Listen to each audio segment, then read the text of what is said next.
Nous sommes donc arrivés à Alger. Là, on a retrouvé tout à fait une ambiance de guerre, des patrouilles militaires, etc.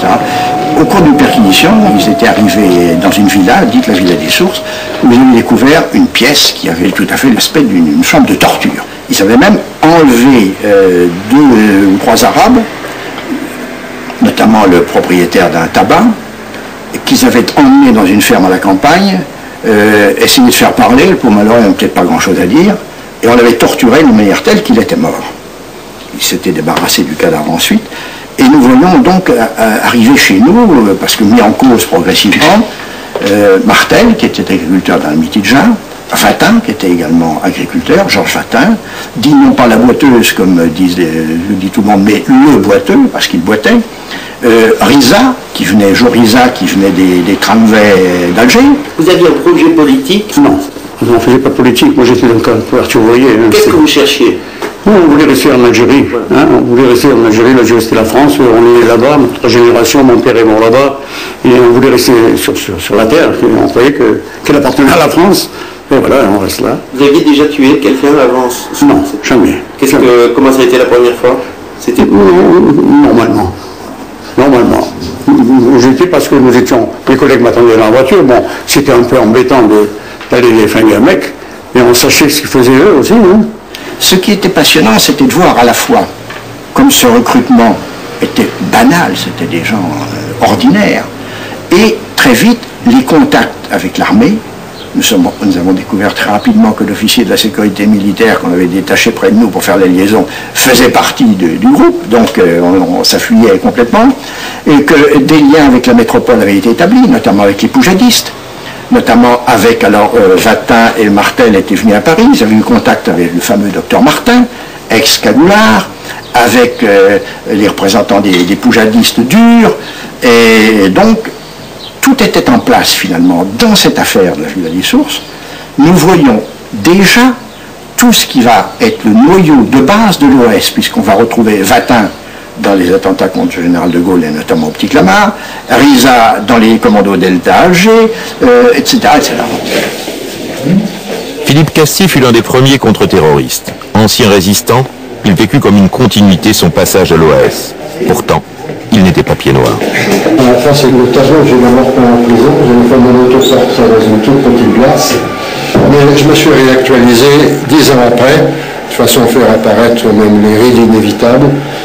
Mais depuis lors, je ne l'ai plus réactualisé, il restera comme ça. Alors, il y avait le pull qu'on avait en prison et la chemise qu'on avait en prison ici, à Saint-Martin-de-Lay. Moi aussi, je voulais faire quelque chose. J'étais quand même spécialiste en combat clandestin, en explosifs. Et c'est justement pour ça qu'un beau jour, en 1956, Weber m'a dit, mais écoute, on ne sait pas très bien, on a un explosif formidable, mais pour le mettre en route, on aurait besoin de conseils techniques. Est-ce que tu ne pourrais pas venir avec moi? Je vais te présenter un type extraordinaire qui s'appelle René Kovacs. C'est le patron, et il y avait beaucoup de respect pour lui. Alors évidemment, je me suis laissé tenter. L'objectif, c'était quoi? L'objectif, c'était Place La Vigerie, une réunion FLN que la police, par l'intermédiaire de Norbert Gazeux, nous avait signalée. Bon, évidemment, c'était une explosion assez extraordinaire. On n'a jamais su quel était le bilan exactement. Et puis ensuite, bien d'autres, les pieds noirs attendaient les bombes du samedi, parce que ça leur redonnait confiance un petit peu. Ils savaient qu'ils n'étaient pas tout seuls et que quelque chose se tramait. Les bombes du samedi, c'est-à-dire? Eh bien, c'est-à-dire que nous avions nous signalé des objectifs, l'écart soufi, bien parce qu'on travaillait. Je travaillais, moi, je vivais pas de mes rentes à cette époque. Les attentats, ils étaient samedi parce que... Ah, c'était le samedi, oui. Parfois, extraordinairement, le soir, un jour de semaine, mais enfin, il fallait aussi accomplir son travail. Et donc, les pieds noirs avaient l'habitude, samedi, qu'est-ce qui va se passer? Eh bien voilà, samedi, il y a telle et telle chose qui ont sauté. Ce que disent les gardiens qui étaient tenus en respect par les armes que portaient les terroristes, ils ont dû vraisemblablement, à mon avis, jeter une grenade qui a enflammé la... En Algérie, les attentats rassurent les pieds noirs. Mais à Paris, ils donnent des idées à tous ceux qui voient dans la manipulation des contre-terroristes un moyen d'accéder au pouvoir. Qui vous aura relaté l'activité terroriste terroristes au cours de la nuit dernière à Alger. Ici, Alger, Europe numéro 1. Quel était l'objectif de ces attentats? D'abord, il fallait tout d'abord que la peur change de camp. Et puis nous attendions aussi qu'on vienne nous contacter. Les gouvernements de la 4e République se succédaient à vue d'œil. Et il fallait aussi changer la face des choses et que la France prenne une position beaucoup plus rigoureuse et beaucoup plus ferme concernant nos départements d'Algérie. Et donc on attendait qu'on vienne nous contacter et c'est ce qu'on n'a pas manqué de faire.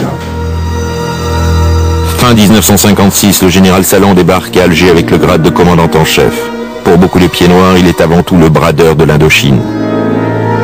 Habilement manipulé par des comploteurs gaullistes qui cherchent à placer un homme à eux, le général Cony, les activistes du réseau de Philippe Castille tentent d'abattre Salan. C'est l'affaire dite du bazooka.